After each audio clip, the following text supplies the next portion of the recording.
Tonight, we have learned that a child in Miami tested negative for Ebola in preliminary screening. Another sample will be sent to the CDC to confirm those results.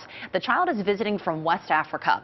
Right now, there are no Ebola cases in Central Florida, but there are questions being raised about how prepared our healthcare system is to respond. WESH 2's Amanda Ober has been talking with local hospitals and urgent care centers today about what plans they have in place. She's live at the CentraCare on Lee Road. And Amanda, what have you learned? Well, this CentraCare, along with 25 others around Central Florida, are giving every patient who comes in a questionnaire that asks about their possible exposure to Ebola.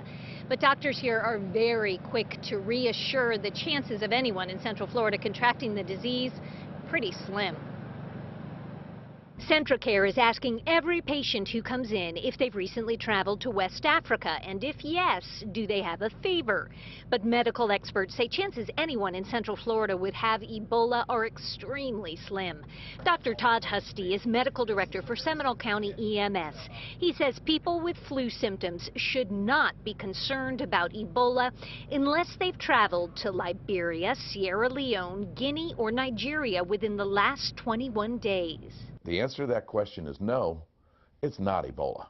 I mean, it's that simple. So everybody can take a big, giant, deep breath of relief because we don't have Ebola around everywhere. It's not around every corner. Husty stresses that Ebola is not spread like the cold or flu and can only be contracted if you come in direct contact with the bodily fluids of someone who has it. That means even in a small space like an airplane, the infected person would have to cough or spit very close to your face. And if a case does show up, both Florida Hospital and ORMC have extensive plans, including so-called negative pressure rooms where a potential Ebola patient can be isolated and the air sucked up and out of the hospital. We got a face shield, N95 face mask, a waterproof gown. At CentraCare, a common stop for people with flu symptoms, doctors and nurses are being equipped with all the necessary protective gear.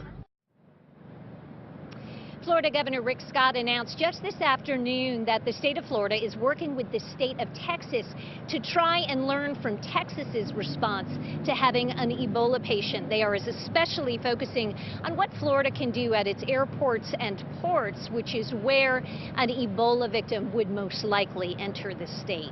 Live in Winter Park in Orange County, Amanda Ober, WESH 2 News.